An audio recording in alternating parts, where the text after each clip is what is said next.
திரைக்கடல் நேயர்களுக்கு வணக்கம். இந்த வீடியோவில் நம்ம என்ன கண்டென்ட் பேச போகிறோம்னா கோட் அப்டேட் ஸ்பெஷல். நம்ம தளபதி விஜய் கரண்டாக நடித்து இயக்குனர் வெங்கட் பிரபு இயக்கி வெளியே வர இருக்கிற படம் தான் GOAT, the greatest of all time. அந்த படத்தில் விஜய் டபுள் ரோல் நடிக்கிறாரு, அப்பா மகன் ரோல் நடிக்கிறதெல்லாம் தகவல் பரவிட்டு இருந்துச்சு. அதுக்கேற்ற மாதிரி ஃபர்ஸ்ட் லுக்கும் செகண்ட் லுக்கும்லாம் பார்த்தோம்னா 2 விஜய் இருக்கிற மாதிரி வந்துச்சு. சில பேர் என்ன சொல்கிறாங்க, இது அப்பா மகன் ரோல் அதனால அப்படி இருக்குது அப்படின்லாம் தகவல் பரவிட்டு இருக்கு. சில பேர் இது சைஃபை ஃபிலிம், அதாவது சயின்ஸ் ஃபிக்ஷன் படம், இது ஒரு டைம் ட்ராவல் படம் அப்படின்லாம் சொல்லிட்டுருக்காங்க.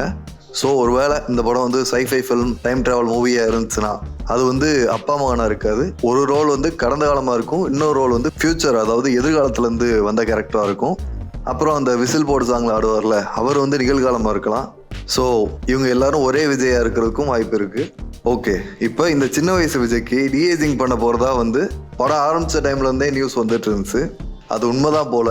ஏன் அப்படி சொல்கிறேன்னா, லோலா விஎஃப்எக்ஸ் அப்படிங்கிற ஒரு கம்பெனி இந்த படத்துக்கு விஎஃப்எக்ஸ் பண்ணுறதா அர்ச்சனா கல்பாத்தி அண்ட் வெங்கட் பிரபு தங்களோட சோஷியல் மீடியா ஹேண்டில்ஸில் பதிவிட்டு இருந்தாங்க. அதில் வெங்கட் பிரபு என்ன சொல்லியிருந்தாருன்னா, successfully completed the VFX work with Vijayna at Lola VFX. Can't wait for the output அப்படின்னு அதில் பதிவிட்டு இருந்தாரு. இப்போ இந்த லோலா VFX கம்பெனி டிஏஜிங் டெக்னாலஜிக்குனே பேர் போன கம்பெனி. இவங்க தான் நிறைய ஹாலிவுட் படங்களில் நிறைய ஆக்டர்ஸ்க்கு டிஏஜிங் பண்ணியிருக்காங்க. அந்த கம்பெனி பண்ண ஒர்க்லாம் பார்த்தோம்னா அப்படி பிசுரே தட்டாமல் அவ்வளோ பர்ஃபெக்டாக பண்ணியிருப்பாங்க.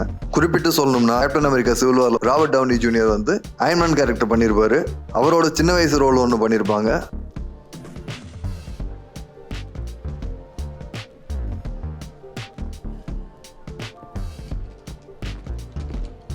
அதுக்கப்புறம் பார்த்தோம்னா ஜாய் படத்தை Robert D Nero, Joy spends half the time with us.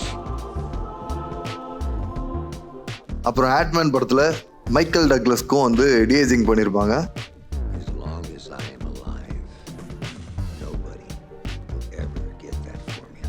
அதில் உள்ள அவுட்புட்ஸ்லாம் பார்த்தோம்னா ரொம்ப சிறப்பாக பண்ணியிருப்பாங்க. அதே மாதிரி கோட் பட டீமும் நிறைய பட்ஜெட் ஒதுக்கி நிறைய கால அவகாசம் கொடுத்தாங்கன்னா கண்டிப்பாக படம் ரிலீஸ் ஆனால் அந்த ஒர்க் பெருசாக பேசப்படும். ஃபர்ஸ்ட் லுக் வரும்போது நிறைய கிரிட்டிசைஸ் பண்ணாங்க, அதாவது அந்த யங் லுக் ரொம்ப அனிமேட் பண்ண மாதிரி இருக்குது, பொம்மை படம் மாதிரி இருக்குது அப்படின்னு. கண்டிப்பாக எப்படியும் ப்ரீ ப்ரொடக்ஷன் டைமில் இந்த கேரக்டர் இப்படி தான் இருக்கணும்னு ஸ்கெட்ச் பண்ணியிருப்பாங்க. அதோட இல்லுஸ்ட்ரேஷன் தான் அந்த லுக்காக இருந்திருக்கலாம். படத்தில் அந்த அவுட்புட் கண்டிப்பாக இன்னும் நல்லாயிருக்கும். இப்போ இதே கம்பெனி இந்தியன் 2 படத்துலேயும் ஒர்க் பண்ணியிருக்காங்க. இவங்க டிஏஜிங் கேரக்டர் பண்ணுறதுக்கு மட்டும் இல்லை, ஒரு ஏஜ்டு கேரக்டர், அதாவது வயசான கேரக்டர் பண்ணுறதுக்கும் ரொம்ப பேர் போன கம்பெனி தான். ஸோ இந்தியன் 2 இருக்கட்டும், கோட்டாக இருக்கட்டும், அவங்க சின்ன வயசு கேரக்டர் ஒர்க் பண்ணியிருக்காங்களா, இல்லை வயசான கேரக்டருக்கு ஒர்க் பண்ணியிருக்காங்களா, இல்லை 2 கேரக்டருக்கும் ஒர்க் பண்ணியிருக்காங்களா அப்படிங்கிறதெல்லாம் நமக்கு படம் வந்தோன்னு தான் தெரியும். சரி, இப்போ கோட் படத்துக்கு வருவோம்.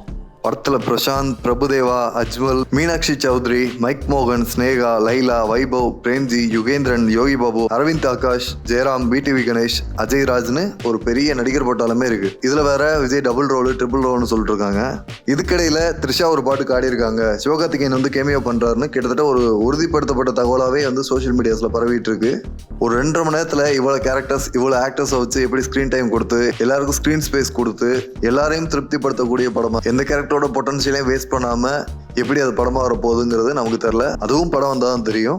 ஒருவேளை சிவகார்த்திகேயன் கேமியோ உண்மையா இருக்கிற பட்சத்துல வெங்கட் பிரபு கோட் முடிச்சதுக்கு அப்புறம் சிவகார்த்திகேயன் கூட தான் படம் பண்ண போறாரு. அந்த படத்துல சிவகார்த்திகேயன் பண்ண போற கேரக்டரா கோட் படத்துல இன்ட்ரோடியூஸ் ஆகலாம். அதோட ஸ்பின் ஆஃப் மூவியா சிவகார்த்திகேயன் வெங்கட் பிரபு இயக்கத்தில் நடிக்கிற படம் வரலாம். இது எல்சியூ மாதிரி ஒரு பெரிய யூனிவர்ஸா போகுமான்னு நமக்கு தெரியாது. எல்லாமே ஒரு கணிப்பு தான். அப்புறம் விசில் போர்டு சாங்லாம் ஆல்ரெடி ரிலீஸ் ஆகி பெருசா யாரையும் திருப்திப்படுத்தாத நிலையில இந்த படத்தோட அடுத்த சிங்கிள் ஜூன் 22 விஜய் பர்த்டேக்கு ரிலீஸ் பண்றாங்க அப்படிங்கிறது உறுதிப்படுத்தப்பட்ட தகவல் தான். அதை வெங்கட் பிரபு ட்விட்டர்லேயே சொல்லியிருக்காரு. அதில் வெறும் ஜூன் மட்டும்தான் போட்டிருக்காரு. இருந்தாலும் ஜூனில் வேற என்ன ஸ்பெஷல் டேட் இருக்க போகுது ரிலீஸ் பண்ணுறதுக்கு? கண்டிப்பாக தளபதி பர்த்டேக்கு தான் வரப்போகுது. So that's it. கோட்டோட அப்டேட்டும் அவ்வளோதான், நம்மளோட ஃபேன் தியரிஸும் அவ்வளோதான். இதுக்கப்புறம் கோட் டீம் ஃபர்தராக ஏதாவது அப்டேட் விட்டாங்கன்னா அதையும் வளர்ச்சி ஆராய்ஞ்சு நம்மளால் ஏதாவது ஃபேன் தியரி உருவாக்க முடியுதான்னு பார்ப்போம். நன்றி, வணக்கம்.